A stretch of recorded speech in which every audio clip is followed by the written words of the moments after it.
英語聞き流しリスニング、英語テキストと MP3 ダウンロード、その他の物語はホームページからお聞きいただけます。88thpp.com 88thpp.com Bambi. By Marjorie Benton Cook. Professor James Parkhurst, I consider you a colossal failure as an educator, said Francesca, his daughter, known to friend and family as Bambina, or Bambi for short. Professor Parkhurst lifted a startled face from his newspaper and surveyed his only child across the breakfast table. My dear, what causes this sweeping assertion of my incompetence? I do. Just what did you expect me to do when I grew up? Why, to be happy. That's the profession you intended me for? Who's to pay the piper? It's expensive to be happy and also unlucrative. I have always expected to support you until your husband claimed that privilege. Suppose I want a husband who can't support me? Dear me, that would be unfortunate. It is the first duty of a husband to support his wife. Old-fashioned husbands, yes, but not modern ones. Lots of men marry to be supported nowadays. How on earth could I support the man I love? You are not without talents, my dear. Talents? You almost said accomplishments. If you were not living in the Pliocene age, Professor James Parkhurst, you would know that accomplishments are a curse. Accomplishment is the only thing that counts. I can sing a little, play the piano a little, auction bridge a good deal, I can cook, and sew fancy things. The only thing I can do well is to dance, and no real man wants to be supported by his wife's toes. The professor smiled mirthlessly. Is this a general discussion, or are you leading to a specific point, Bambi? He inquired. It's a specific charge of incompetence against you and me. Why didn't you teach me something? You know more about mathematics than the man who invented them, and I am not even sure that 2 and 2 make 4. You're young yet, my dear, you can learn. What is it you want to study? Success, and how to get it. Success, in the general sense of the word, has never seemed very important to me. To do your work well. Yes, I know. It is the fact that you have not thought success important that hampers me so in the choice of a husband. Bambina, that is the second time a husband has been mentioned in this discussion. Have you some individual under consideration? I have. I have practically decided on him. You don't tell me. Do I know the young man? Oh, yes, Jarvis Jocelyn. He has proposed to you? Oh, no. He doesn't know anything about it. I have just decided on him. But, my dear, he is penniless. That's why I reproach you that you haven't brought me up to support Jarvis in a luxury he will have to get used to. But why have you settled on this youth? I seem to recall a great many young men who are always about. I presume they admire you. Certainly this dreamer is the most ineligible of them all. Oh, yes. That's why I must take him. He'll starve to death unless someone takes him on, and looks after him. Isn't there some asylum, perhaps? Bambi's laugh rang out like a chime. A home for geniuses. There's an idea. No, Professor Parkhurst, society does not yet provide for that particular brand of incompetence. It seems as if you were going rather far in your quixotism to marry him. Again the girl laughed. I total him up like this: fine family, good blood, decent habits, handsome, healthy, poetic. He might even be affectionate. His one fault is that he is not adjusted to modern commercial standards. He cannot make money, or he will not, it comes to the same thing. I am unable to see why you are elected to take care of him. He must fit his time, or perish. You don't happen to be in love with him, do you? No, I think not. He interests me more than anybody. I suppose I am fond of him rather. Have you any reason for thinking him in love with you? Mercy, no. He hardly knows I'm alive. He uses me for a conversational blotting pad. That's my only use in his eyes. He's so very impractical. I am used to impractical men. I have taken care of you since I was 5 years old. Yes, my dear. But I am not trying to feed the world bread when it demands cheese. No, you are distinctly practical. You are only trying to prove a fourth dimension, when 3 have sufficed the world up to date. Yes, but. No buts. If it had not been for me you would have gone naked and been arrested, or have forgotten to eat and starved to death. Now, my dear Bambi, I protest. It will do you no good. Don't I remember how you started off to meet your 9 o'clock class clad in your pajamas? Oh, my child. Don't talk to me about impracticality. It's my birthright. Well, I can prove to you. I never believe anything you have to prove. If I can't see it, first thing, without any process, it isn't true. But if you represent yourself as Y, and Jarvis as X, an unknown quantity. Professor Parkhurst, stop there. There's nothing so unreliable as figures, and everybody but a mathematician knows that. Figures lie right to your face. Bambina, if you could coin your conversation, Professor Parkhurst began. I am sorry to find you unreasonable about Jarvis, Professor. He gazed at her, in his absent-minded, startled way. He had never understood her since she was first put into his hands, aged 6 months, a fluffy bundle of motherless babyhood. She never ceased to startle him. She was an enigma beyond any puzzle in mathematics he had ever brought his mind to bear upon. How old are you, Bambina? Shame on you, and you a mathematician. If James is 45, and Bambina is 2/3 of half his age, how old is Bambi? I'm 19. His startled gaze deepened. Oh, you cannot be. He objected. There you are. I told you figures lie. It says so in the family Bible, but maybe I'm only 19 years old. Dearie me. You see, I'm quite old enough to know my own mind. Have you a 9 o'clock class this morning? I have. Well, hasten, Professor, or you'll get a tardy mark. It's 10 minutes of 9 now. He jumped up from his chair and started for the door. Don't you want this notebook? She called, taking up the pad beside his plate. Yes, oh, yes, those are my notes. Where have I laid my glasses? Quick, my dear. I must not be late. On your head, said she. She followed him to the hall, reminded him of his hat, his umbrella, restored the notebook, and finally saw him off, his thin back, with its scholarly stoop, disappearing down the street. Bambina went back to the breakfast table, and took up the paper. She read all the one ads headed female. Nothing promising here, she said. I wonder if I could bring myself to teach little kids 1, 2, and 1, 2, 3 in a select dancing class? I'd loathe it. A ponderous black woman appeared in the door and filled it. Is you through? Yes, go ahead, Ardelia. Have the professor gone already? Yes, he's gone. Well, he suddenly did tell me to remin him of Southern this mornin', and I can't exactly remember what it was. Was it important? Yes'm. Seemed like I remember he tell me it was important. Serves him right for not telling me. It suddenly am queer the way he can't remember. Seem like his hide so full of figures, or what you call them, ain't no room for nothing else. You and father get 0 in memory, that's sure. I ain't got no trouble that way, Miss Bambi. I remember everything, 'cepting what you tell me to remember. The dining room door flew open at this point, and a handsome youth, with his hair upstanding, and his clothes in a wrinkle, appeared on the threshold. Bambi rose and started for him. Jarvis! She exclaimed. What has happened? Where have you been? Sleeping in the garden. That's it, that's it. Dat was what I was to remin the professor of, dat a man was sleepin' in the garden. Sleeping in our garden? But why? Because of the filthy commercialism of this age. Here I am, at the climax of my big play, a revolutionary play, I tell you, teeming with new and vital ideas, for a people on the downslide, and a landlady, a puny, insignificant aunt of a female, interrupts me to demand money, and when I assure her, most politely, that I have none, she puts me out, actually puts me out. Bambi choked back a laugh. Why didn't you come here? I did. Your father refused to see me, he was working at his crazy figures. I burst in, and demanded you, but he couldn't remember where you had gone. What a pity. Well, I told him I would wait in the garden. If necessary, I would sleep there. Yasm, that's when he called me in, to tell me to be in him. That will do, Ardelia. Yasm, said the handmaiden, and withdrew. Now, go on. I was full of my big act, so I walked and walked for hours. Then I lay down in the summer house, and I must have gone to sleep. Go up and take a bath, and come down to some breakfast. I will send Ardelia to get some of father's things for you if you need them. All right, but don't delay with breakfast. If I don't get this act down, I may lose it. That fiend, in female guise, held my paper. Go on. Get ready.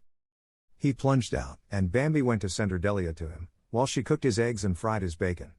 As she worked, she smiled, out of sheer amusement. In due course of time, he appeared, freshened up, and with renewed eagerness to be at work. He scarcely noticed Bambina as she served his breakfast. He ate as if he were starved. "I suppose the landlady held your clothes?" "I don't know. I didn't ask. It was unimportant." "How much do you owe her?" He looked at her in surprise. "I have no idea." "Have you any money at all?" "Certainly not. I'd have given it to her if I had, so she wouldn't interrupt me." "What are you going to do?" "Oh, I don't know. I can't think about it now. I am full of this big idea.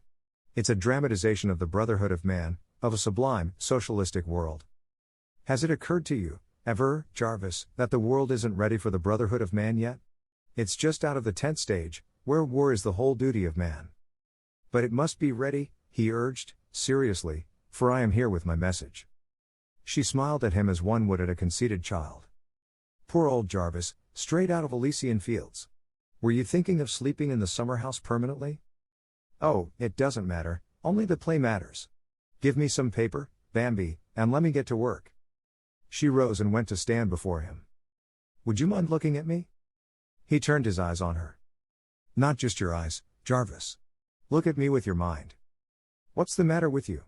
he asked, slightly irritated. "Do you like my looks?" "I've never noticed them." "That's what I'm asking you to do. Look me over." He stared at her. "Yes, you're pretty, you're very pretty. Some people might call you beautiful. Don't overdo it, Jarvis. Have you ever noticed my disposition?" "No, yes." "Well, I know you're patient, and you must be good-natured." "I am. I am also healthy and cheerful." "I don't doubt it. Where is the paper?" She put her hands on his shoulders and shook him gently. "Jarvis, I want you to give me your full attention for 5 minutes. What ails you today, Bambi?" "The only thing I lack is a useful education, so that I am not sure I can make a very big living just at first, unless I dance on the stage." "What are you driving at?"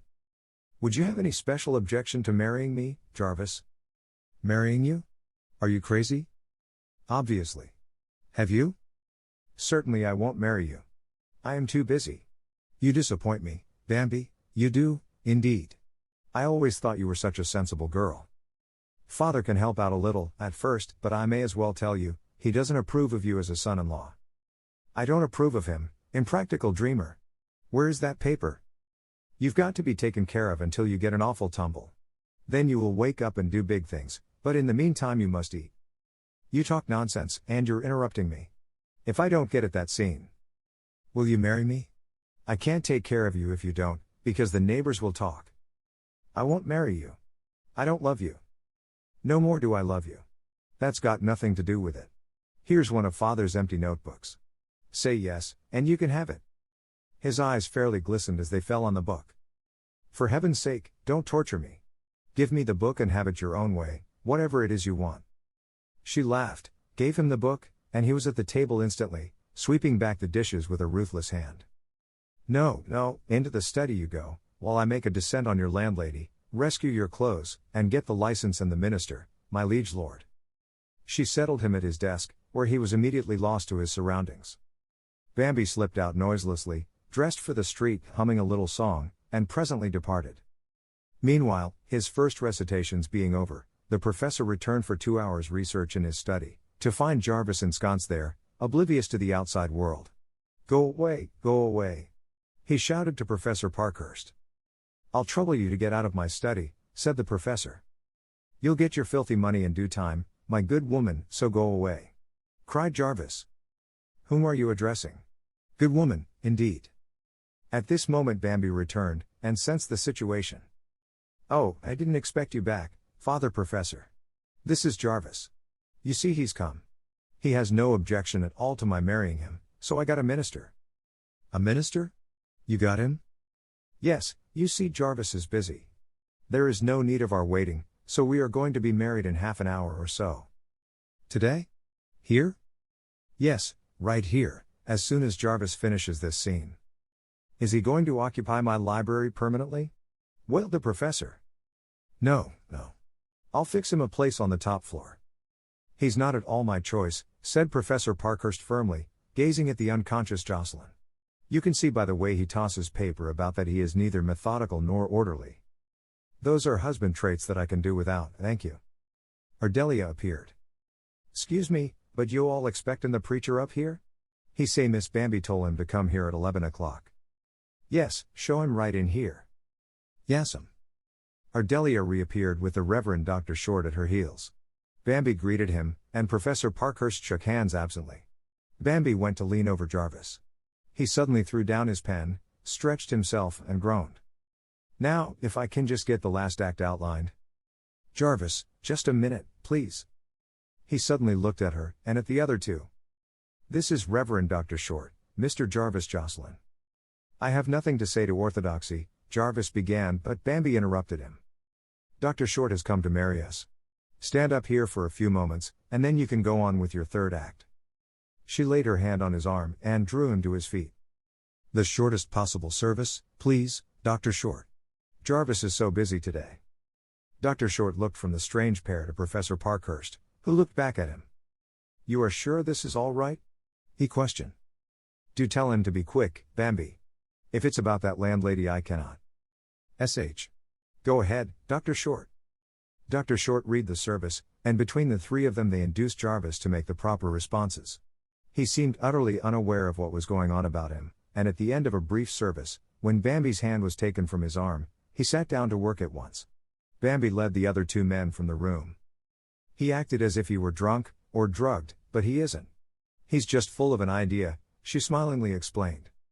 "Have you known this young man long?" Dr. Short asked the professor. "Have we, my dear?"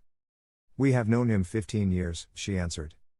"Well, of course that makes a difference," murmured the reverend gentleman. "I wish you every happiness, Mrs. Jocelyn," he added, and took his departure. "How soon can you get him out of my study?" asked the professor, looking at his watch. "I have only 1 hour left before lunch." "Felicitate me, Professor, felicitate me on my marriage." "I hope you will be happy, my dear, but I doubt it. His lack of consideration in taking my study." Bambina looked at him, and began to laugh. Peal followed peal of laughter until tears stood in her eyes. "I'll go rescue the study, Herr Professor." "Oh, this is too rich. Bernard Shaw ought to know about me," she laughed, as she tripped upstairs. So it was that Bambina acquired a husband. 2. 2 days later Jarvis, shaved, properly dressed, and apparently sane, appeared on the piazza, where Bambi and the professor were at lunch. He hesitated on the threshold until they both turned toward him. "Good morning," he ventured. "Good morning, Jarvis," said Bambi gaily. "Morning," tersely, from the head of the house. "Might I ask how long I have been sojourning on the top floor of this house, and how I got there?" "Do you mean to say you don't know?" "Haven't an idea. I have a faint recollection of a big disturbance, and then peace, heavenly peace, with black coffee every once in a while, and big ideas flowing like Niagara." Bambina's eyes shone at him, but her father looked troubled. "You know what the big disturbance was, don't you?" he asked. "It seems to me I wanted paper, that somebody was taking my things away." "You'd better tell him, Francesca, he doesn't remember, so I don't think it can be legal." Jarvis looked from one to the other. "What's all this? I don't seem to get you." Bambi's laugh bubbled over. "You get me, all right. For goodness sake, talk sense. You came here, 3 days ago, in a trance, and announced that you had been bounced from the boarding house, and that you needed paper to blot up the big ideas, the Niagara ideas." "Did I?" "So I took you in, redeemed your clothes for you. It was you who planted me upstairs in that heavenly quiet place, and brought black coffee." She nodded. "God bless you for it. I did something else, too." "Did you? What?" "I married you." He looked at her, dazed, and then at the professor. "What's the joke?" he asked. "There is no joke," said the professor sternly. "She did it. I tried to stop her, but she never listens to me." "Do you mean, Bambi?" he began. "I mean you told me to go ahead, so I got a license and a minister, and married you. But where was I when you did it? You were there, I thought, but it didn't seem to take. Can't you remember anything at all about it, Jarvis?" "Not a thing. Word of honor. How long have we been married?" 3 days. You couldn't come out of the play, so I dragged you upstairs, fed you at stated periods, and let you alone." He looked at her as if for the first time. "Why, Bambi," he said, "you are a wonderful person." "I have known it all along," she replied, sweetly. "But why, in God's name, Did you do it? That's what I say, interpolated the professor. Oh, it just came to me when I saw you needed looking after. Don't you believe it? She intended to do it all along, said her father grimly. I tried to dissuade her. I told her you were a dreamer, penniless, and always would be, but she wouldn't listen to my practical talk. I seemed to get a pretty definite idea of your opinion of me, sir. Why didn't you wake me up, so I could prevent this catastrophe? I supposed you were awake. I didn't know you worked in a cataleptic fit. Catastrophe, echoed Bombina. Certainly. Why don't you look at it in a practical way, as your father says? I never had any money. I probably never will. I hate the stuff. It's the curse of the age. I know all that. You will be wanting food and clothes, no doubt, and you will expect me to provide them. Oh, never. You don't think I would take such an advantage of you, Jarvis, as to marry you when you were in a work fit and then expect you to support me? The professor shook his head in despair, and arose. It's beyond me, all this modern madness. I wash my hands of the whole affair. That's right, Professor Parkhurst. I married him, you know, you didn't. Well, keep him out of my study, he warned. Then he gathered up his scattered belongings, and turned his absent gaze on Bambi. What is it I want? Oh, yes. Call Ardelia. Bambi rang, and Ardelia answered the summons. Ardelia, did I ask you to remind me of anything this morning? She scratched her head in deep thought. No, sa, not as I recollect. It was yesterday you told me to remin you, and I done forgot what it was. Ardelia, you are not entirely reliable, he remarked, as he passed her. No, sa. I ain't just what you call, she muttered, following him out. Bambi brought up the rear, chuckling over this daily controversy, which never failed to amuse her. When the front door slammed, she came back to where Jarvis sat, his untouched luncheon before him. He watched her closely as she flashed into the room, like some swift, vivid bird perching opposite him. I spoiled your luncheon, she laughed. Bambi, why did you do this thing? Good heavens, I don't know. I did it because I suppose. You wanted to marry me? He persisted. I thought I ought to. Somebody had to look after you, and I am used to looking after father. I like helpless men. So you were sorry for me? It was pity. Rubbish. I believe in you. If you have a chance to work out your salvation, you will be a big man. If you are hectored to death, you will kill yourself, or compromise, and that will be the end of you. You see that, you understand. He pushed back his chair and came to her. You think that little you can stand between me and these things that I must compromise with? She nodded at him brightly.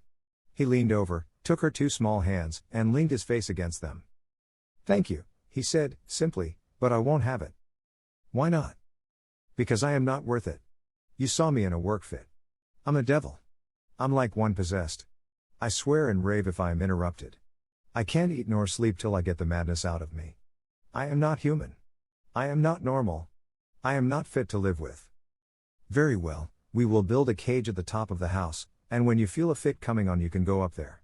I'll slip you food through a wire door so you can't bite me, and I'll exhibit you for a fee as the wildest genius in captivity.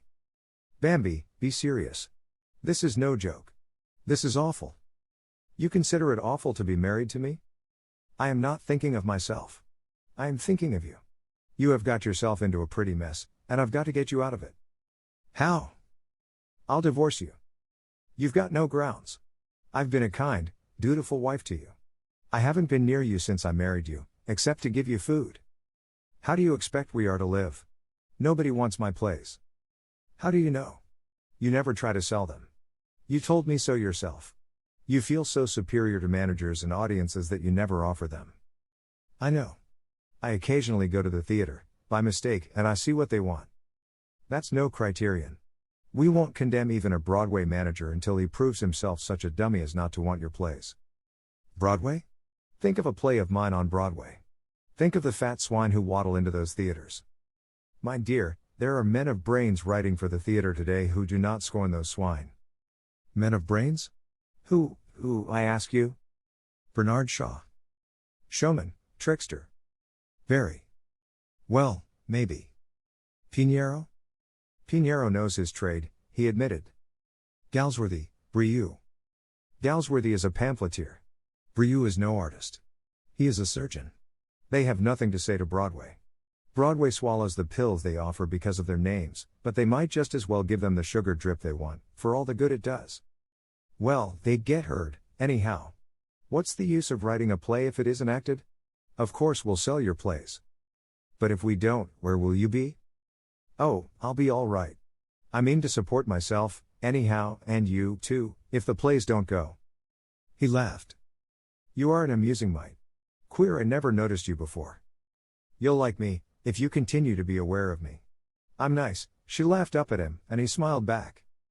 How do you intend to make this fortune, may I ask? I haven't decided yet. Of course I can dance. If worst came to worst, I can make a big salary dancing. Dancing? He exploded. Yes, didn't you ever hear of it? With the feet, you know, and the body, and the eyes, and the arms. So. She twirled about him in a circle, like a gay little figurine.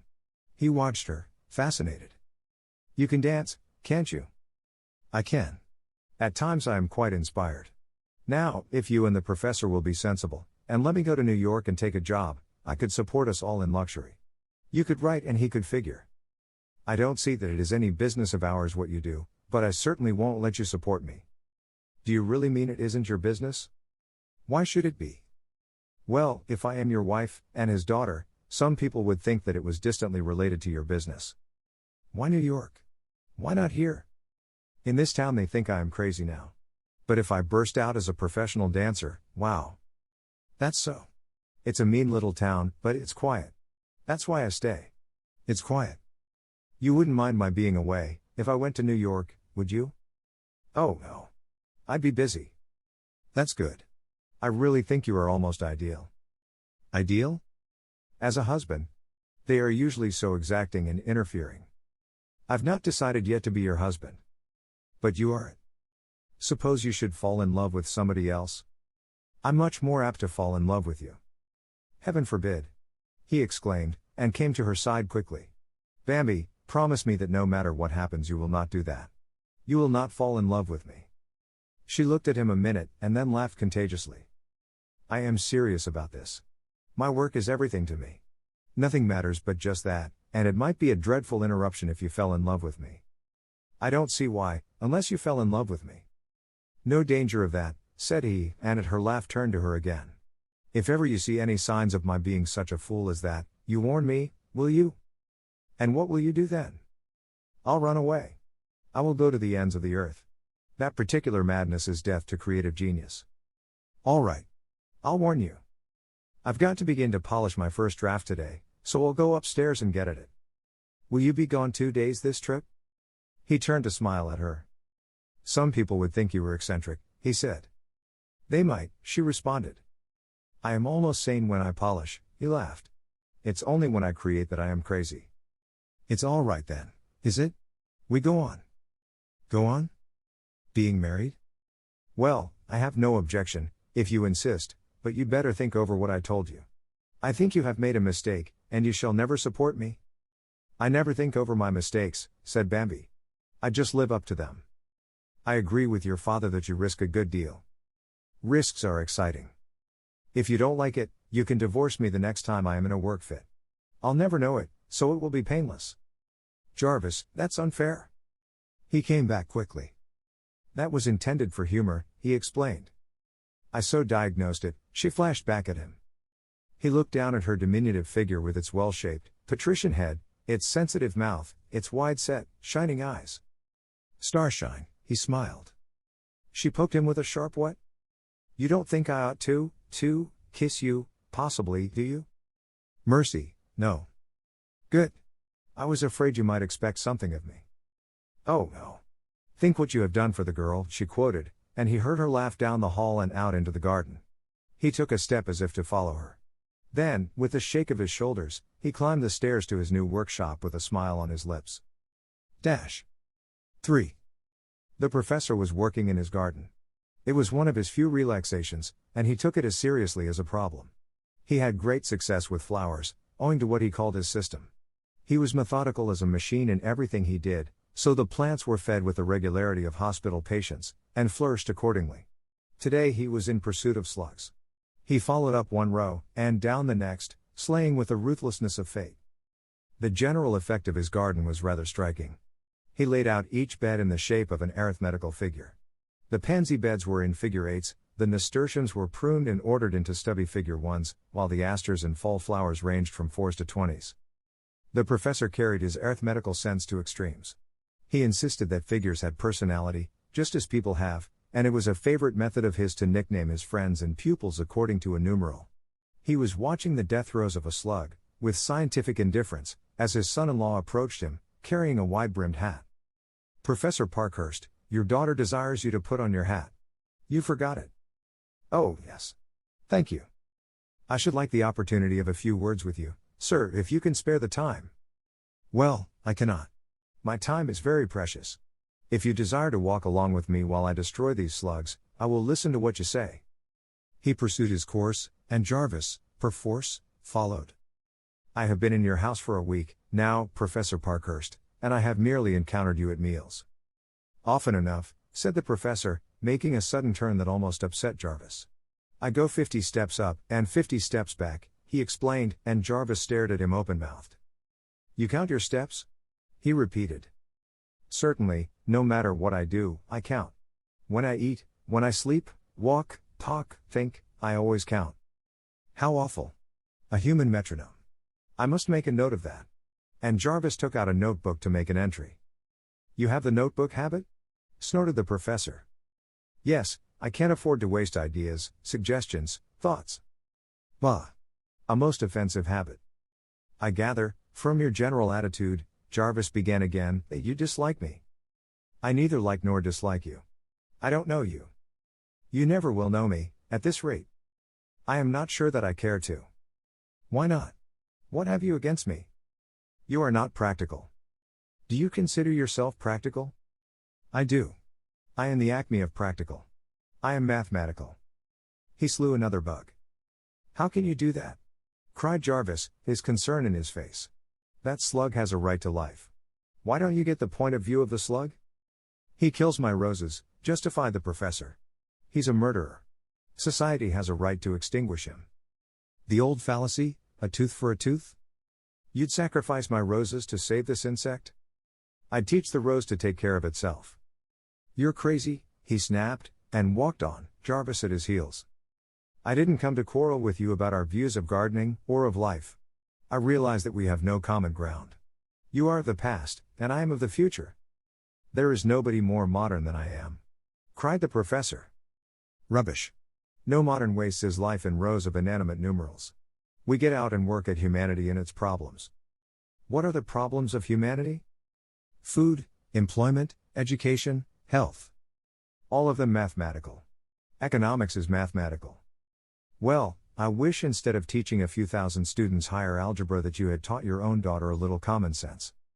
"Common sense is not taught. It is a gift of the gods, like genius," said the professor. Jarvis glanced at him quickly, and took out the notebook. "Put that thing away," shouted the professor. "I will not be annotated." Jarvis meekly returned it to his pocket, but as the professor right about faced, he exploded. "For heaven's sake, sit down and listen to me. This mathematical progression makes me crazy." "I have just so many rows to do," the professor replied, as he marched along. "Do I understand you to criticize my daughter's education?" "I don't know anything about her education." "I didn't know she had one," said Jarvis, "but this whim of hers, in marrying me, is very trying to me. It is most upsetting. Have it annulled. It can't possibly be legal. She won't hear of it. She desires to be married to me." The professor rose and faced him. "Then you may as well resign yourself. I have lived with her 19 years and I know. But it is absurd that a child like that should always have her own way. You have spoiled her." Even the professor's bent back showed pity. "You have a great deal to learn, young man. Can't you persuade her to divorce me?" "I cannot. I tried to persuade her to do that before she married you." "I suppose you think I ought to make a living for her?" "At the risk of being called a back number, I do. Just when I'm beginning to count." "Count? Count what?" "Count as a creative artist." "Just what is it you do, Jocelyn?" "I try to express the philosophy of modernism through the medium of the drama." "Who buys it?" "Nobody." "How are you beginning to count, then?" "Oh, not in the marketplace. In my own soul." 49, 50, said the professor. Turn here. In your own soul, you say? He glanced at the youth beside him. Bambi has sold her birthright for a mess of pottage, he muttered. That's just the question. Whose duty is it to provide the pottage? Maybe you think it's mine? Why shouldn't science support art? Humphrey. Why not let Bambi support you? She says she wants to. I am willing she should support herself, but not me. So the only question is, will I support you? Exactly. With Bambi off your hands, you will have no other responsibility, and you could not do a bigger thing for the world than to help me to instruct and inspire it. Aristophanes! Exclaimed the professor. You are unique. You are number 23. Why 23? Because that is neither much nor little. Your daughter thinks my plays will sell, but I tell you frankly I doubt it. How can you instruct and inspire if nobody listens? They must listen in the end, else why am I here? The professor relinquished his chase, to stare again. You are at least sincere in your belief in yourself, 23. I'd like to hear some of these great ideas of yours. Very well. I am going to read a play to your daughter this evening. If you care to come, you may listen. Then you will see that it would pay you to stake me for a couple of years. I'll come and listen. If you decide to undertake me, I insist that you shall not continue this scornful avoidance of me. If we three are to live together, we must live in harmony, which is necessary to my work. Whose favor is this, yours or mine? Favor? Good heavens! You don't think it is a favor to give me food and a roof for 2 years, do you? I thought it was an opportunity for you. The professor, not easily moved to mirth, did an imitation of laughter, holding both his sides. Jarvis turned his charming, boyish smile upon him, and walked up the path to the house. Strange what things amused Bambi and her parent. That night, after dinner, Bambi arranged the electric reading light in the screened porch, drew a big chair beside it, placed the professor's favorite chaise lounge nearby, and got him into it. Then she went in search of her performer. She looked all over the house for him, to finally discover him on the top floor in hiding. Come on. I've got everything all ready, even the professor. I am terrified, Jarvis admitted. Suppose you should not understand what I have written? Suppose you thought it was all rubbish? If I think so, I will say so. Isn't that the idea? You are trying it on the dog to see if it goes? If you think it is rubbish, don't say anything. How silly. If you are spending your time on trash, you ought to know it, and get over it, and begin to write sense. I feel like one of the professor's slugs, he muttered. Better try us on the simplest one. Well, I will read you success. She ran downstairs, and he followed, to the piazza. There was no sign of the professor. Ardelia, called Bambi, where is the professor? I don't know, ma'am. I seen him headed for the garden. Professor Parkhurst, come in here. Bambi called. We are to hear Jarvis's play. Oh, that is it. I couldn't remember why I was placed in that chair, and Ardelia couldn't remember. So it occurred to me that I had forgotten my trowel, he said. He put the trowel, absent-mindedly, in the tea basket, and took the seat arranged for Jarvis. Here, you sit in your regular seat, Bambi objected, hauling him up. That isn't wise, my dear. I am sure to go to sleep. We'll see that you don't, she laughed. I've never heard a play read aloud that I can remember, said the professor.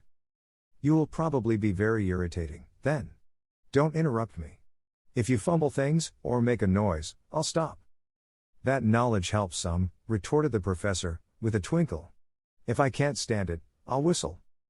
Be quiet, said his daughter. Go ahead, Jarvis. What is this play supposed to be about? Professor Parkhurst inquired. The title is Success. It is about a woman who sold herself for success, and paid with her soul. Is it a comedy? Good Lord, no. I don't try to make people laugh. I make them think. Go ahead. Don't interrupt again, Father.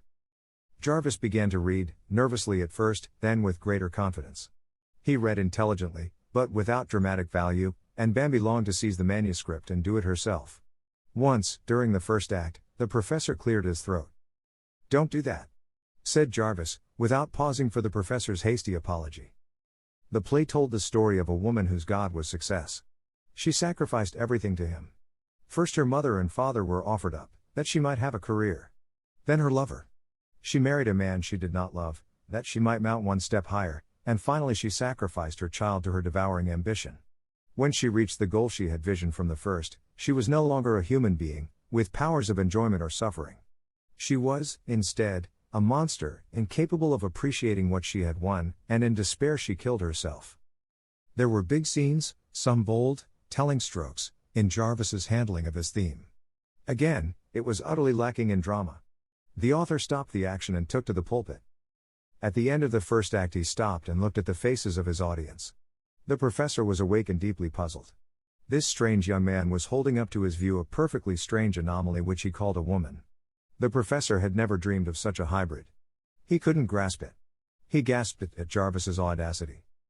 Bambi sat curled up in the end of a wicker couch, her feet drawn under her, like a Chinese idol, every nerve attuned to attention. He noticed how, without words, she seemed to emanate responsiveness and understanding. "Well," he said. "Let's wait until you have finished to discuss it," she said. "Is it any good?" "In spots it's great. In other spots it is incredibly rotten." "My child," protested the professor. "Go on," she ordered. The second act began well, mounted halfway to its climax, and fell flat. Some of the lines, embodying the new individualistic philosophy of woman, roused the professor to protest. "Rubbish, sir," he cried. "Impossible rubbish. No woman ever thought such things." "Take your nose out of your calculus, and look about you, professor," retorted Jarvis. "You haven't looked around since the Stone Age." Bambi gurgled with laughter, then looked serious. "He's fallen on an idea just the same, Jarvis. Your woman isn't convincing." "But she's true," he protested. "We don't care a fig whether she's true, unless she's true to us," she answered him. "Go on with your last act." "You don't like it, what's the use?" "Don't be silly. I am deeply interested. Go on." He began a little hopelessly, feeling the atmosphere, by that subtle sense that makes the creative artist like a sensitive plant where his work is at stake. The third act failed to ascend, or to resolve the situation. He merely carried it as far as it interested him, and then dropped it. As he closed the manuscript, Bambi reached out her hand for it.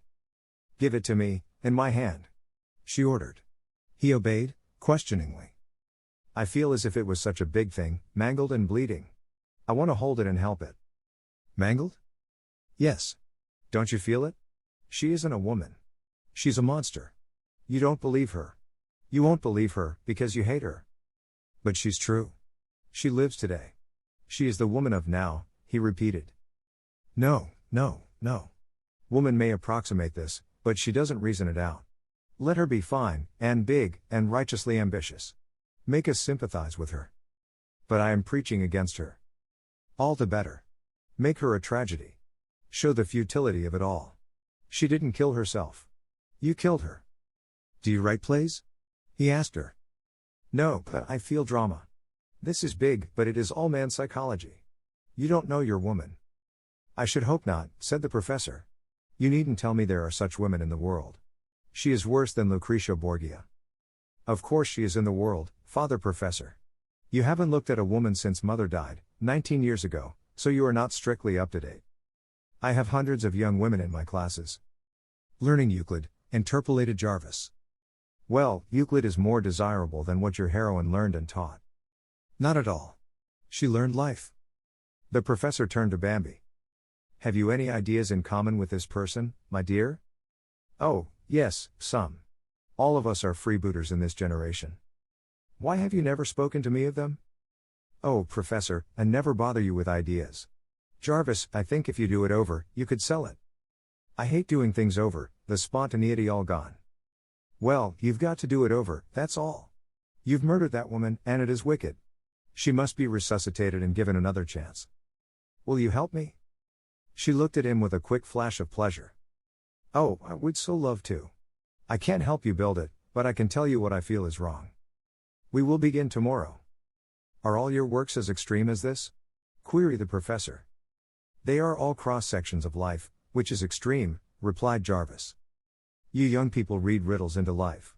It is as simple as 2 + 2 is 4. There you are, 2 + 2 does not necessarily make 4. It makes 5 or 40. It depends on the symbols. Nothing in the world is exact, or final. Everything is changeable, fluidic. That's the whole fabric of modern thought." The professor's horrified glance was turned upon them. Oh dear, There you go, upsetting everything. You are a pair of maniacs, both of you. You ought to be shut away from people, with your wild ideas. He rushed out into his garden, sure of its calm, its mathematical exactness. He was really disturbed by the ultramodern theories these ardent young iconoclasts forced him to consider. Poor Father Professor, laughed Bambi, at his retreat. Why do you let him stay back there in the Middle Ages? He's happier there. It's peaceful. Modern times distress him so when he remembers them. I suppose you are not an average family, are you? He asked. I suppose not, she admitted. You are irritating, but interesting. I warn you to let Father alone. He's too old to be hauled up to date. Just consider him an interesting survival and let him be. I'll let him be. I'll put him in a play. He's good copy. He'll never know himself, so it won't matter. They talked late about Jarvis's work, his methods of writing, the length of time it took him to conceive and work out a play. It all fascinated Bambi. She felt that a wonderful interest had come into her life. A new thing was to be created, each day under her roof, near her. She was to have part in it, help in its shaping to perfection. She gloated over the days to come, and a warm rush of gratitude to Jarvis for bringing her this sense of his need of her made her burst out. Oh, life is such fun. He looked at her closely. You are a queer little mite, said he. The mite is mightier than the sword, she laughed, starting for the garden. You go to bed, so you can get an early start on that play. I'll round up the professor. He's forgotten to bring himself in. He obeyed without objection. He felt, all at once, like a ship at anchor after long years of floating aimlessly, but, manlike, he took his good fortune as his just right, and it never occurred to him to thank Bambi for his new sense of peace and well-being. 4. The marriage of Jarvis and Bambi furnished the town with a 10 days topic of conversation, a fact to which they were perfectly indifferent. Then it was accepted, as any other wonder, such as a comet passing, or an airship disaster. In the meantime the strangely assorted trio fell into a more or less comfortable relationship. Jarvis and the professor almost came to blows, but for the most part the diplomatic Bambi kept peace. Both men appealed to her for everything and she took care of them like babies. She called them the Heavenly Twins and found endless amusement in their dependence on her. Sometimes she did not see Jarvis for days. His study and bedroom were on the top floor, and when he was in a work fit he forgot to come to meals. She let him alone, only seeing that he ate what she sent up to him. Sometimes his light burned all night. She would go to the foot of the stairs and listen to him reading scenes aloud in the early dawn, but she never interfered with him in any way. He plunged into the remaking of success with characteristic abandon. He destroyed the old version entirely, and began on a new one. When he had the framework completed, he summoned Bambi for a private view. She condemned certain parts, praised others, flashed new thoughts upon him, forced him to new viewpoints. He raved at her, defended his ideas, refuted her arguments, and invariably accepted every contribution. When he came to an impasse, he howled through the house for her, like a lost child wailing for its mother. These daily counsels of war, his incessant need of her, interfered with her plan of a career as a danseuse. She found that her days were resolving themselves into two portions, times when Jarvis needed her, and times when he did not. The hours they devoted together to his work constituted the core of her day, her happy time. She considered Jarvis as impersonally as she did the typewriter. It was the sense of being needed, of helping in his work, that filled her with such new zest. But the hours hung heavy between the third-floor summons, and one day, as she lay in the hammock, a book in her hand, it came to her that she might try it herself. She might put down her thoughts, her dreams, her ambitions, and make a story of them. Thought and action were one with Bambi. In 5 minutes' time she had pencil and paper, and had set forth on her new adventure. For the next few days she was so absorbed in her experiment that she almost neglected the Heavenly Twins.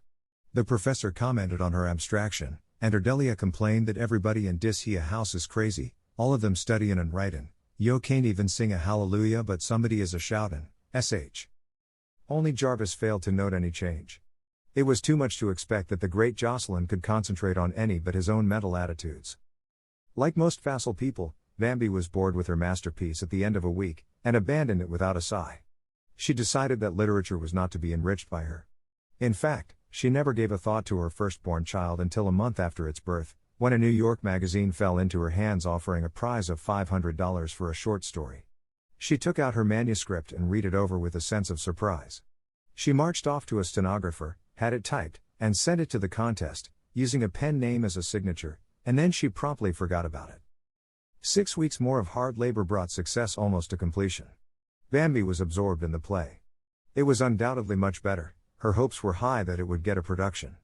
If only Jarvis could get to New York with it and show it to the managers, but that meant money, and they had none. Her busy brain spent hours scheming, but no light came. Then out of the blue fell a shining bolt. A long envelope, with a magazine imprint on it, came with her morning's mail and nearly ended a young and useful life. The editor begged to inform her that the committee of judges had awarded her the short story prize, that her tale would be published in the forthcoming issue, and she would please find check enclosed. Had she any other manuscript that they might see? Would she honor them with a visit the next time she came to New York? They would like to talk over a series of stories similar to the prize winner. Bambi fluttered the joy-bringing letter above her head and circled the breakfast room in a whirl of happiness.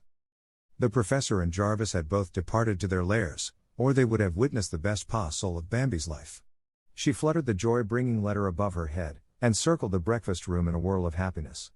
Ardelia entered as she reached her climax. "Ma good lud, Miss Bambi, yo show can dance better 'n Jezebel.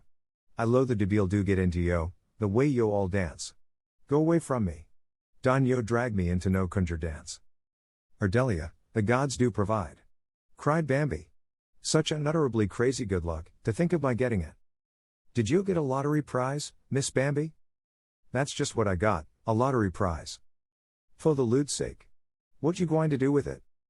"I am going to take Jarvis Jocelyn to New York, and between us we are going to harness Fame and drive her home."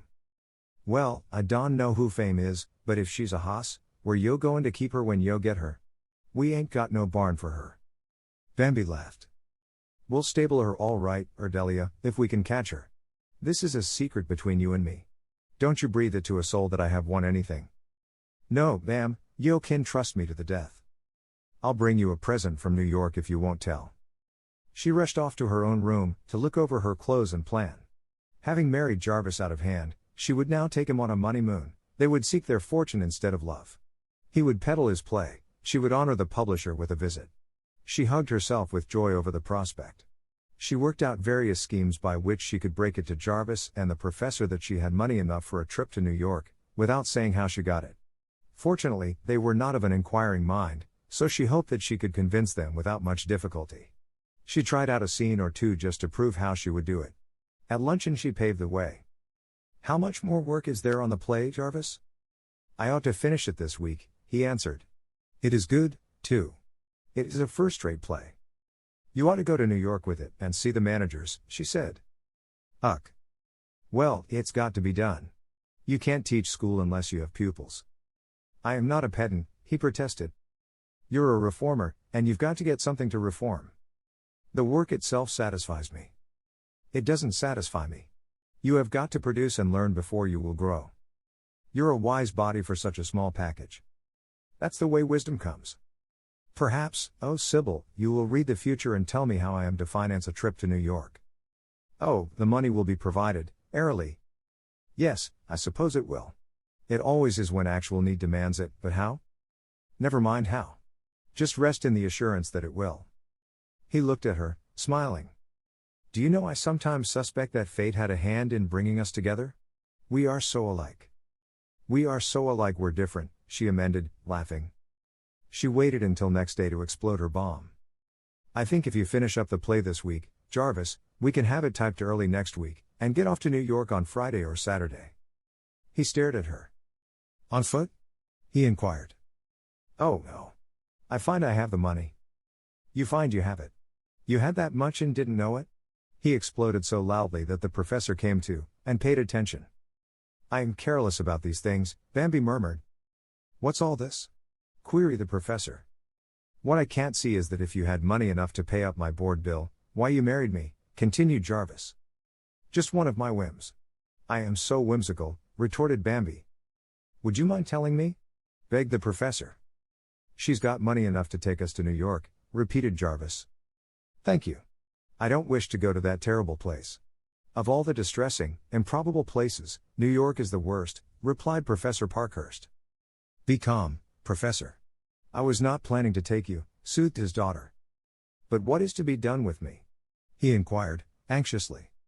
"You are to be left the one sole duty of Ardelia, to be overfed and pampered until you aren't fit to live with." But you can't go off alone with Jarvis. Why not? I am married to him. Yes, I suppose you are, but you seem so unmarried, he objected.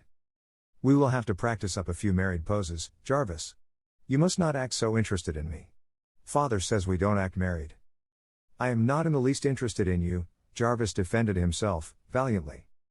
There, Father, could anything be more husband-like? Where did you get the money, Jarvis? The professor asked. I didn't get it. She got it. Why, my dear, protested her father, where did you get any money? I have turned lady burglar. What? Cheer up. It's butter and eggs money.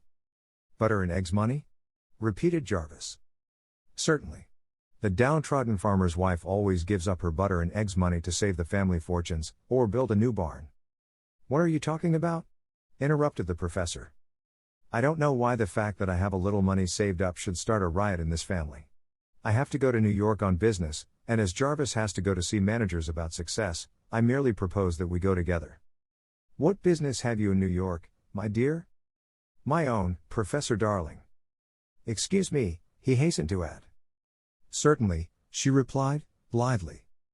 I hate New York, said Jarvis. How long do you suppose we will have to stay? I adore New York, and we will stay as long as the money holds out. Would you mind stating, in round figures, how much you have? The professor remarked. I would. I detest figures, round or oblong. I have enough. I hope you won't get there, and then call on me for a supply, as you usually do, my dear. I am a little short this spring. You two have no confidence in me. If you will just put your trust in Bambi, I'll mend the fortunes of this family so you will never be able to find the patch. The two men laughed in spite of themselves, and the matter was dropped, but Bambi herself took the manuscript of success to the stenographer, with strict orders as to a time limit. She led Jarvis, protesting, to a tailor's, to order a suit of clothes. She restocked him in collars, shirts, and ties. In fact, she handled the situation like a diplomat, buying the railroad tickets with a thrill of anticipation. Jarvis made no protest at all, until the night before they were to start. He came to her and offered her a little black notebook. What is this? I want you to put down every cent we spend.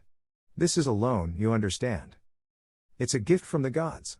Go offer libations. I don't want your old debit and credit book. He laid his hand on her shoulder, and looked into her shining eyes. Good little fairy, he said, I want to put some gold dust in the pot, too. Wait until we get to the end of the rainbow. Just keep a record for me.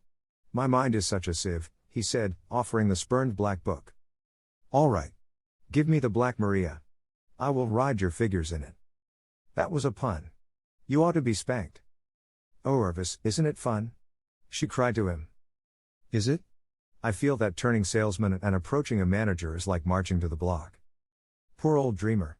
Suppose you stay home and let me peddle the play. Not much. I will shoulder my own pack. I feel like a crusader myself. I'd rather be me than anybody on earth. The most extraordinary thing about you is your rapture, he commented, seriously. She ran away, singing then long and folk to go on pilgrimages. The next day they set forth on their journey. Bambi left lists all over the house as reminders for the professor. Ardelia had orders enough to maneuver an army. The professor went to the station with them, and absent-mindedly kissed Jarvis goodbye, which infuriated his victim and nearly sent Bambi into hysterics. As the train pulled out, she leaned from the window and called, Go home, now, Professor. And with a mechanical jerk he turned and started off in the direction indicated. I never leave him with any comfort, she admitted to Jarvis. He is so apt to mislay himself. He always makes me think of a mechanical toy, ever since he told me that he always counted whatever he did. I am sure that you wind him up, like a watch, every night. Poor old dear. Funny I should have chosen him for a father, isn't it? I think your choice of relations is distinctly queer. My Queer Relations. That's a good title. Everybody would understand it at once. Thank heaven, I haven't any, queer or otherwise. Didn't you ever have any? No. Just growed? He nodded. I remember a funny old man you lived with, when I first knew you. Wasn't he a relative? No, he found me someplace. What's the difference? Do you care? No, I'm glad. I am sure I couldn't abide in-laws. Over the luncheon table he suddenly looked at her, as if for the first time. He noticed that all the eyes in the crowded diner were upon her. What's the matter? She asked, intercepting his glance. Do people always stare at you? He inquired. She swept the car with an indifferent glance. I don't know. I never noticed. It's queer for us to be going off like this, he said, in a startled tone. It seems perfectly natural to me. Are you embarrassed? She asked, suddenly aware of a new quality in him. No, certainly not, he defended himself. It was 5 o'clock when they drew into Grand Central Station, a time when the whole duty of man seems to be to get out of New York and into the suburbs. An army of ants ran through the great blue vaulted rotunda, streaming into the narrow tunnels, where the steel horses were puffing and steaming. The sense of rushing waters was upon Jarvis. He halted, stunned and helpless. Isn't it great? All the tribes of Shem, Ham, and Japhet, cried Bambi, at his elbow. She piloted him through, big, powerful, bewildered Jarvis. Many a hurrying suburbanite slowed up enough to look after them, the tall, blonde giant, and a little girl with shining eyes. Where are we going? Jarvis asked, with childlike confidence that she would know. Gramercy Park. We'll put up at a club. We'll act rich and take a taxi. She ordered the driver to go down the avenue slowly, and as he jolted around the crowded corner of 42nd Street, onto the smooth asphalt, Bambi leaned forward eagerly. Good evening, Mrs. New York, and all you people out there. We're here, Jarvis and I. Good evening, home of the books, she nodded to the library. Good evening, Mrs. New York, and all you people there. We're here, Jarvis and I. She turned and caught his rare smile. You're happy, aren't you? He remarked. Perfectly. I feel as if I were breathing electricity. Don't you like all these people? No, I feel that there are too many of them. There should be half as many, and better done. Until we learn not to breed like rabbits, we will never accomplish a creditable race. Such good-looking rabbits though, Jarvis. Yes. Sleek and empty-headed. All hopping uptown, to nibble something, she chuckled. Life is such foolishness, he said, in disgust. Oh no. Life is such ecstasy, she threw back at him, as the cab drew up to the clubhouse door. Dash. V. Bambi was out of bed and at her window the next morning early. Her room faced on Gramercy Park, and the early morning sun fell across the little square so sacred to the memory of past glories, and bathed the trees in their new green drapery with a soft, impressionistic color. Her eyes swept around the square, hastening over the great white apartment buildings, our modern atrocities, to linger over the old houses, which her swift imagination peopled with the fashion and pomp of another day. Spring in the city. Breathed Bambi. Spring in New York. She was tempted to run to Jarvis's door and tap him awake, to drink it in too, but she remembered that Jarvis did not care for the fleshpots, so she enjoyed her early hour alone. It was very quiet in the park, only an occasional milk wagon rattled down the street. There is a sort of hush that comes at that hour, even in New York. The early traffic is out of the way. The day's work is not yet begun. There comes a pause before the opening gun is fired in the warfare of the day. Many a gay-hearted girl has sat, as Bambi sat, looking off over the housetops in this city of beautiful nonsense, dreaming her dreams of conquest and success. Youth makes no compromise with life. It demands all, passionately, loses all, or wins, with anguish of spirit. So it was with Bambi, the high-handed, imperious little mite. She willed fame and fortune for Jarvis and herself in full measure. She wanted to count in this great maelstrom of a city. She wanted 2 pedestals, one for Jarvis and one for herself, to lift them above the crowd. If all the young things who think such thoughts as these, in hall bedrooms and attic chambers, could mount their vision pedestals, the traffic police would be powerless, and all the road to Albany lined like a hall of fame. But, fortunately, our practical heroine took no account of failure. She planned a campaign for Jarvis. She would go first to Belasco with his play. Mr. Belasco would receive him at once, recognize a mastermind, and accept the play after an immediate hearing. Of course Jarvis would insist on reading his play aloud, so that Mr. Belasco might get the points clearly. He would come away with $1,000 advance royalty in his pocket, and then would come the delicious excitement of rehearsals, in which she would help. She saw Jarvis before the curtain making a first-night speech. A brilliant series of pictures followed, with the Jarvis Jocelyn's as central figures, surrounded by the wealth and brains of New York, London, Paris. While Jarvis was mounting like a meteor, she was making a reputation as a writer. When her place in the literary ranks was so assured that the Saturday Evening Post accepted her stories without so much as reading them, when everybody was asking who is this brilliant writer? This combination of O. Henry, Edith Wharton and W. D. Howells? Then, and only then, Would she come out from behind her nom de plume and assume her position as Mrs. Jarvis Jocelyn, wife of the famous playwright? So absorbed was she in her moving pictures that Jarvis's rap sounded to her like a cannon shot. "Yes? Who is it?" she called. "Jarvis," he answered. "Are you ready for breakfast?" "Just a minute," she prevaricated. "Wait for me in the library."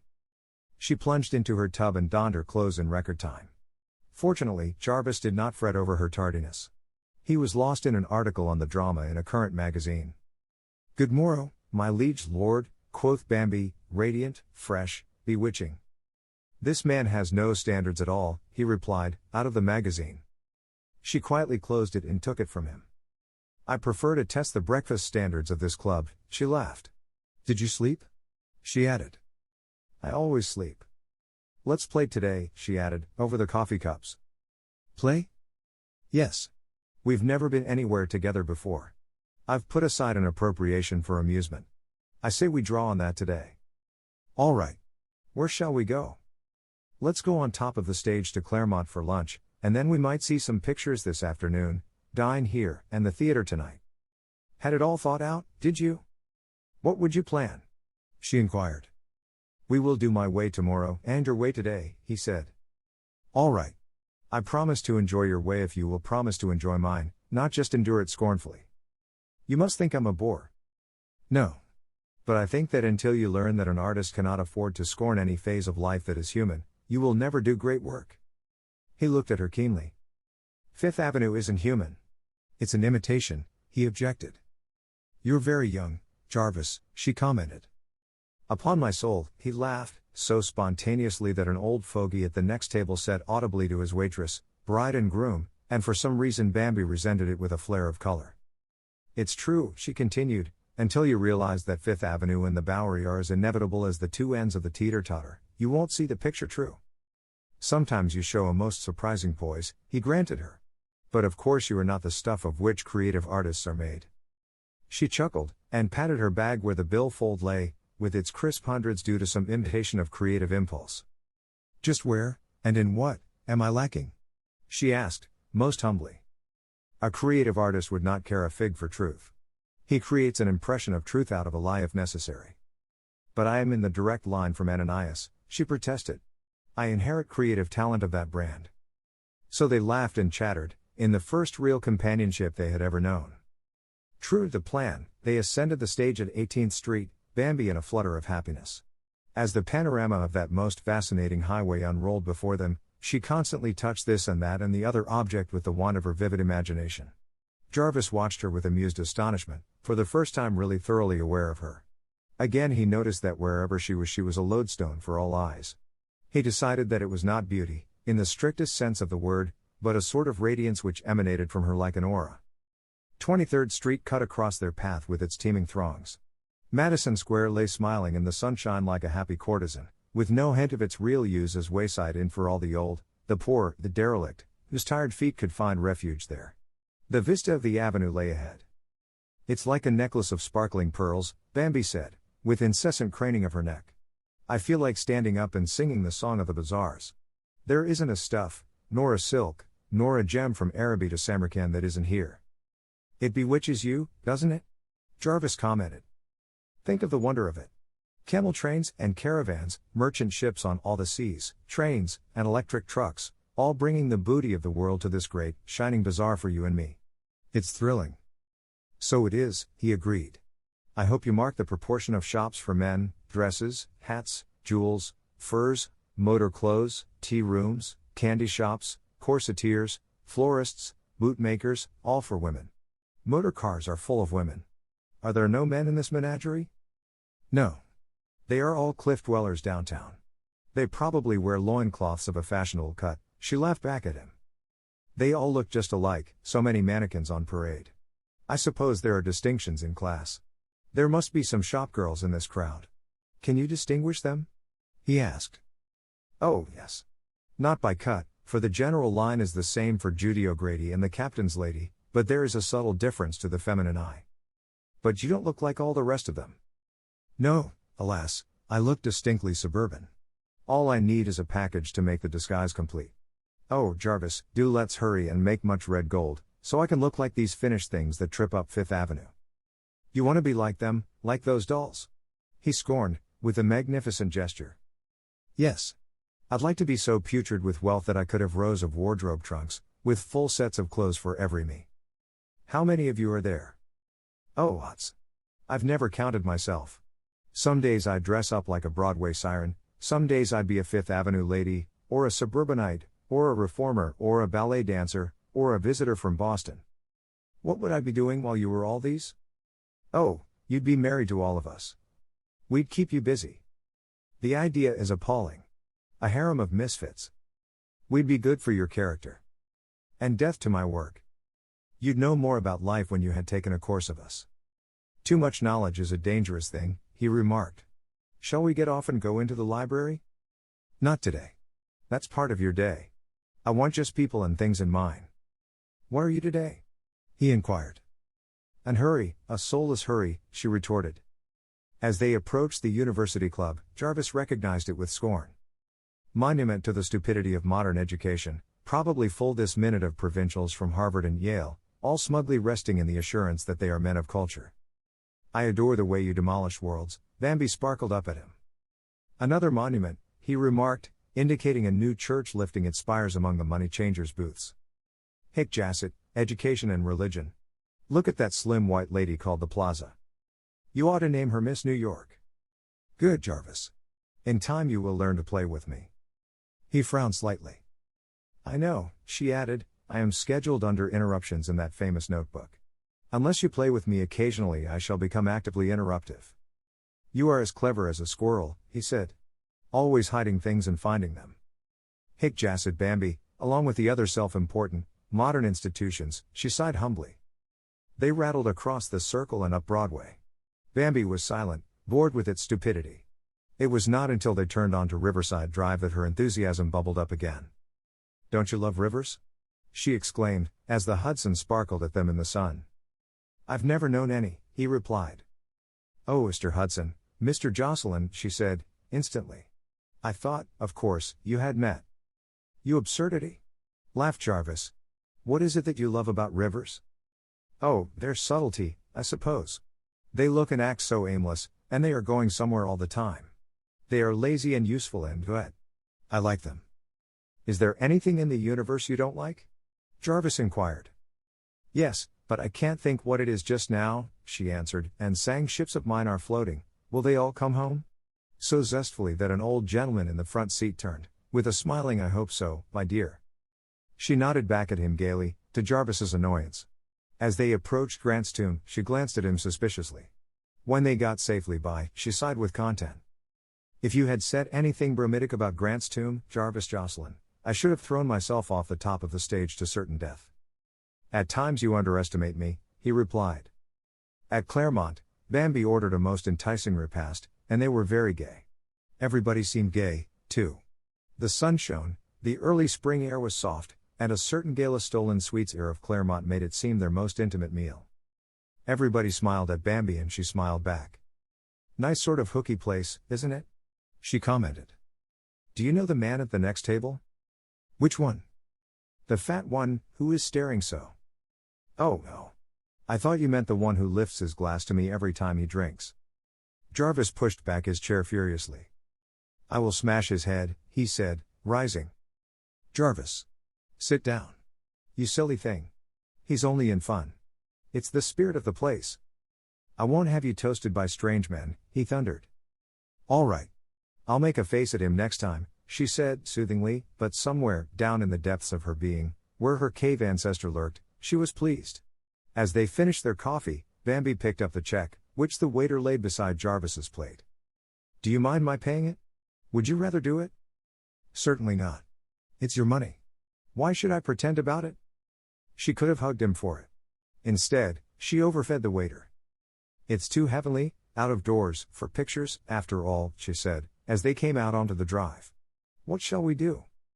Let's get that double-decker again, and ride until we come to the end of the world. Righto. Here it comes, now. Downtown they went, to Washington Square, where they dismounted, to wander off at random. All at once they were in another world. It was like an Alice in Wonderland adventure. They stepped out of the quiet of the green, shady quadrangle into a narrow street, swarming with life. Innumerable children, everywhere, shrieking and running at games. Fat mothers and babies along the curb, bargaining with pushcart men. A wheezing hurdy-gurdy, with every other note gone to the limbo of lost chords, rasped and leaked jerky tunes. All the shops had foreign names on the windows, not even an English spoken here sign. The fresh wind blew down the dirty street and peppered everything with dust. Newspapers increased their circulation in a most irritating manner underfoot. The place was hideous, lifting its raucous cry to the fair spring sky. Jarvis looked at Bambi, silenced, for once. Her face registered a loud protest. "Well?" he challenged her. "Oh, I hate ugliness so. It's like pain. Is it very weak of me to hate ugliness?" she begged. "It's very natural, and no doubt weak. I wouldn't mind the thought of poverty so much, not hunger, nor thirst, nor cold, but dirt and hideousness, they are too terrible. This is life in the raw. You like it dressed for Fifth Avenue better," he taunted. "Do you prefer this?" "Infinitely." She looked about again, with a sense of having missed his point. "Because it's fight, hand-to-throat fight?" "Yes. You can teach these people. They don't know anything. They are dumb beasts. You can give them tongue.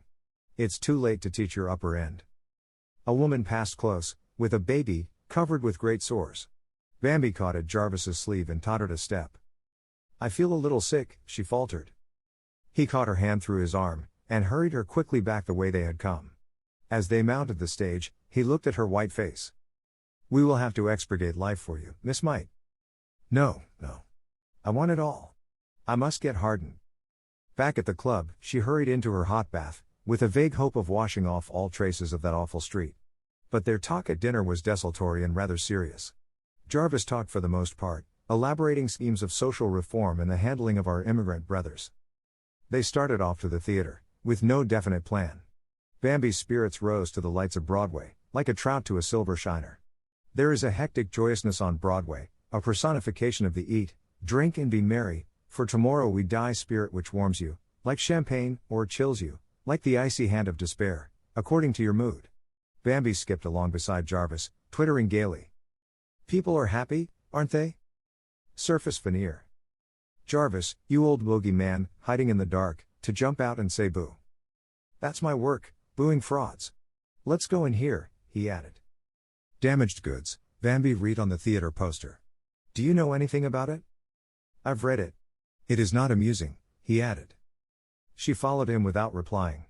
The theater was packed with a motley audience of unrelated people. Professors and their wives, reformers, writers, mothers with adolescent sons, mothers with young daughters, what, in Broadway parlance, is called a highbrow audience, a striking group of people gathered together to mark a daring experiment of our audacious times, a surgical clinic on a social sore, up to this moment hidden, neglected, whispered about. Bambi came to it with an open mind. She had heard of Brieux, his dramatic tracts, but she had not seen the text of this play, nor was she prepared for it. The first act horrified her into silence during the whole intermission. The second act racked her with sobs, and the last act piled up the agony to the breaking point. They made their way out to the street, part of that quiet audience which scarcely spoke, so deep was the impression of the play. Broadway glared and grinned and gambled, goat-like. Bambi clung to Jarvis tightly. He looked down at her swollen face, red eyes, and bewildered mouth without a word. He put her into a taxicab and got in after her. In silence she looked out at the glittering white way. "The veneer is all rubbed off. I can see only bones," she said, and caught her breath in a sob. Jarvis awkwardly took her hand and patted it. "I am sorry we went to that play tonight. You must not feel things so," he added. "Didn't you feel it?" "I felt it, didactically, but not dramatically. It's a big sermon and a poor play. I feel as if I had had an appendicitis operation, and I am glad it is over. I must meet young Richard Bennett. He has contributed to the big issues of the day. He's a fine actor. He must be an intelligent man." For the rest of the way they drove in silence. "Tired?" Jarvis asked as they neared the club. She looked so little and crumpled, with all the shine drowned in her eyes. "Life has beaten me raw today," she answered him, with a shadowy smile. Vi. Bambi announced the next morning that she had to have an entire day in which to get over damaged goods. Jarvis was nothing loath to put off the evil hour when he was to start on his manager hunt. So they agreed on one more day of freedom. The clouds threatened, so they looked over the papers for an announcement of picture exhibitions, concerts, and lectures. The choice was bewildering. They finally decided on a morning lecture, at Berkeley Lyceum, entitled The Religion of the Democrat. They made their way to the little theater, in a leisurely manner, to find the street blocked with motor cars, the sidewalk and foyer crowded with fashionable women, fully half an hour before the lecture was announced. Distracted ushers tried to find places for the endless stream of ardent culturites, until even the stage was invaded and packed in solid rows. "This is astonishing," said Jarvis. "What on earth do these fine birds care for democracy?" "Must be the lecturer," said wise Bambi. "Humphrey. A little mental pap before they run on to lunch." The cackle and babble ceased suddenly as the chairman and lecturer appeared. After a few announcements, the leading man was introduced. Bambi was right. It was the man. You felt personality in the slow way he swept the audience with his eyes, in the charming, friendly smile, and the humor of his face. The women fairly purred. Jarvis grunted impatiently, and Bambi felt a sense of guilt for her ready response to this man, who had not yet spoken. Then he began, in a good, resonant voice, to hook this lecture to the one of the week before. "Oh, of course," Bambi whispered. Jarvis nodded. He wished he was well out of it. He hated the woman-idle kind of lecturer. Then a stray phrase caught his wandering attention, and he began to listen. The man had the gift of tongues. That was evident. This was his last conscious comment. It seemed but a few minutes later that he turned to Bambi, as the lecturer sat down. She sat forward in her chair, with that absorbed responsiveness he had marked in her before. He touched her before she realized that it was time to go. "That was big, wasn't it?" she said. "It was. He is somebody." He gave them real meat instead of pap. "And they liked it," Bambi said, reaching for her furs, her bag, and her umbrella, strewn under the seat in her trance. "That fellow is all right. He makes you feel that there are fine, big things to be done in the world, and that you must be about it, not tomorrow, but today," Jarvis said, as they pushed their way out. "I wonder what these women are doing about it?" Bambi speculated. "Talking." "Moo." She scoffed at him. They strolled, with the strollers, on the avenue. They ate what Jarvis dubbed a soupçon of lunch in a tea shop, and to elude a dribble of rain they betook themselves to the Armory, down on 17th Street, to the much-talked-of International Modern Art Exhibition. Adam and Eve, the first day in the garden, could not have been any more dazed than these two young things who had strayed in out of the rain. No sated sensibilities here, prodded by the constant shocks of metropolitan latest thing, but fresh, enthusiastic interest was their priceless possession. They wandered aimlessly through several rooms, until they emerged into the cubist and futurist sections and stood rooted to the floor with surprise and horror. "What are these?" Bambi demanded. "Damaged goods," Jarvis laughed, with a rare attempt at a joke. "Are they serious?" "Tragic, I should say." He looked about with an expression of amusement, but Bambi felt actual, physical nausea at the sight of the vivid blue and orange and purple. "It's wicked," she said, between closed teeth. "Let's sit down and try to get the idea," said Jarvis. "There isn't any idea." "Oh, yes, there must be. The directors would never get together an acre of these atrocities unless there was some excuse. It's low and degenerate. It's a school of hideousness. Come away. You go sit in another room if you like. I'm going to give these fellows a fair chance. Maybe they've got hold of something new." "There is nothing new about that awful woman with a decayed face. She has been dead for weeks. Just put your emotions away, Bambi, and train your mind on this thing. Here is a whole school of men, working in a new medium, along new ideas. They can't all be crazy, you know." "You like it?" "Of course I don't like it, but it interests me. I haven't read or heard anything about it, so it is a shock." "You shall not make for yourselves false images," she said, shaking her head.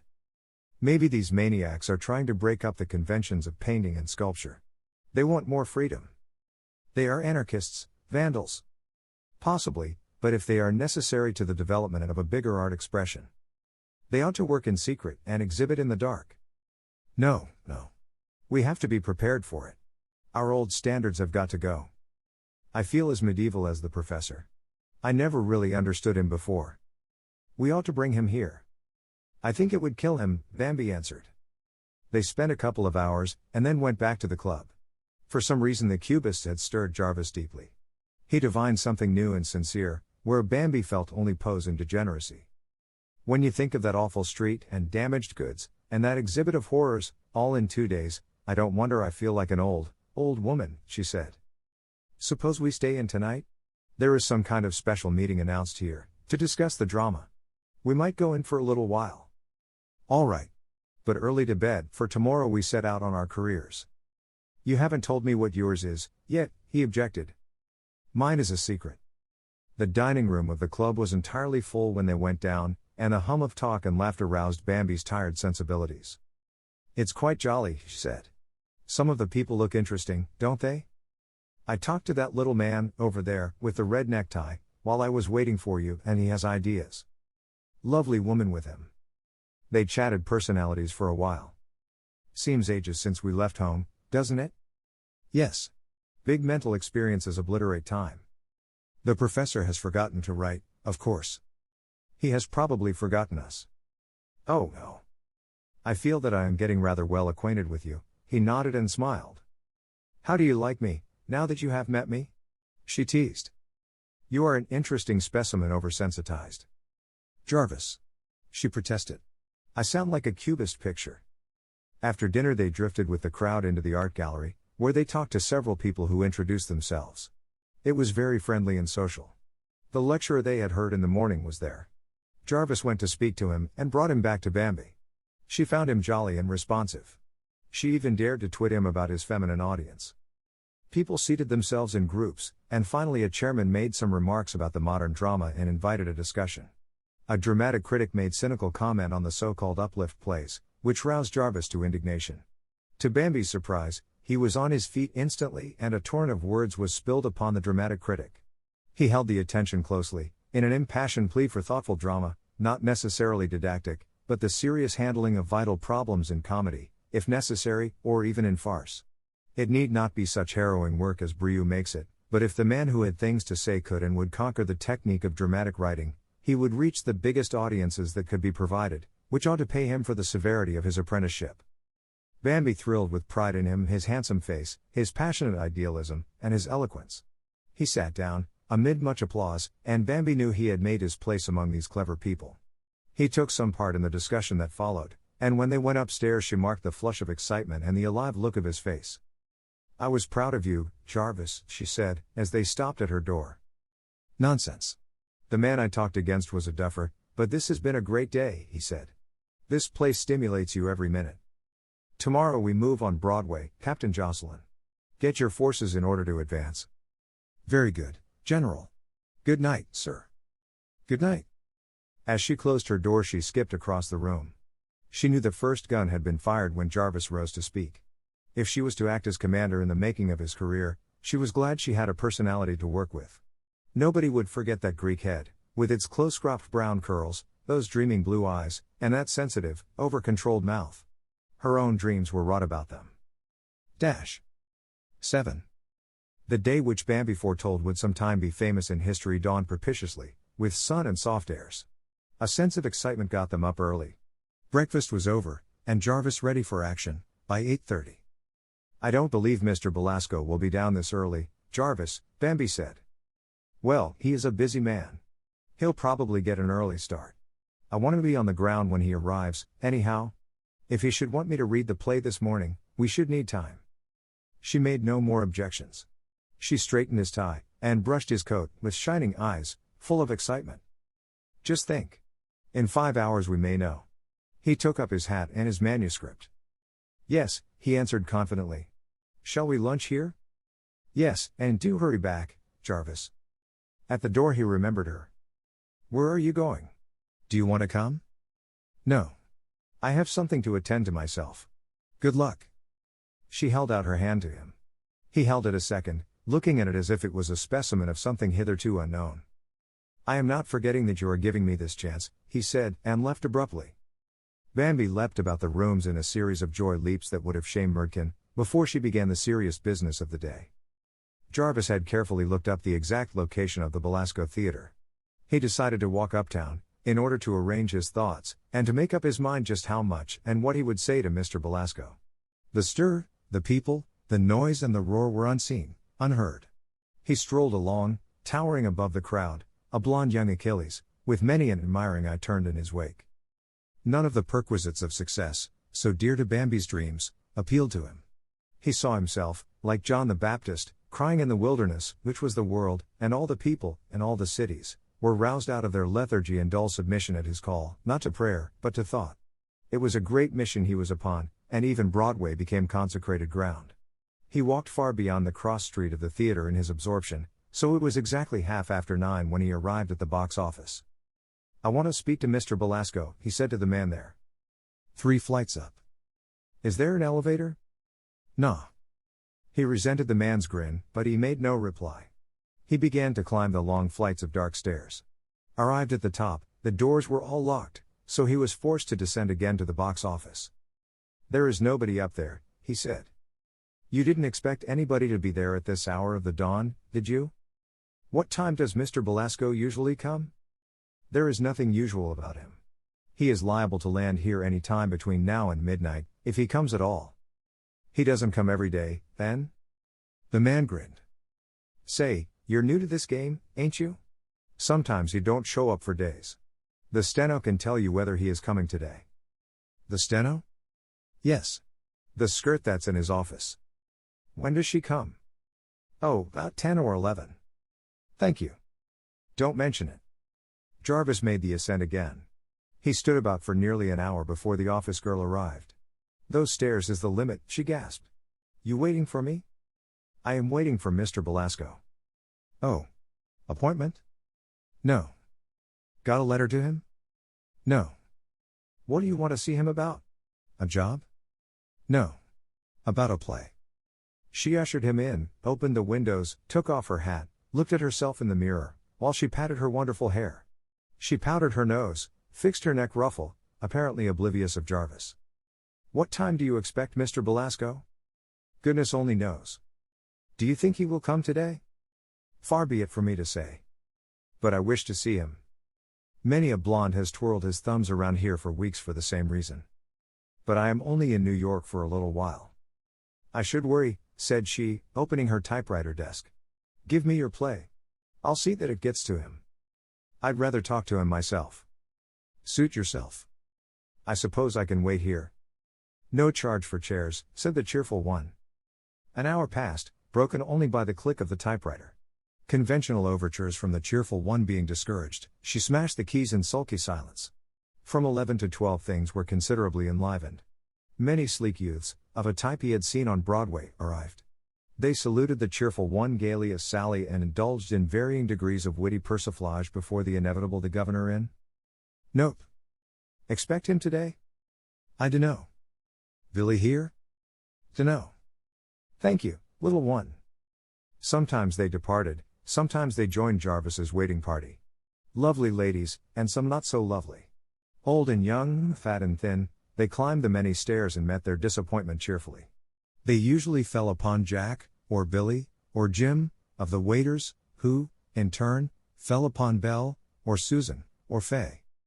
"What are you with? How's business?" were always the first questions, followed by shop talk, unintelligible to Jarvis. One youth said that he had been to this office 10 successive mornings without getting an appointment. The others laughed, and one woman boasted that she had the record, for she had gone 28 times before she saw Froman, the last engagement she sought. "But he engaged me the 29th, she laughed. They impressed Jarvis as the lightest-hearted set he had ever encountered. They laughed over everything and nothing. By 1 o'clock Jarvis and the cheerful one were again in sole possession. "Don't you ever eat?"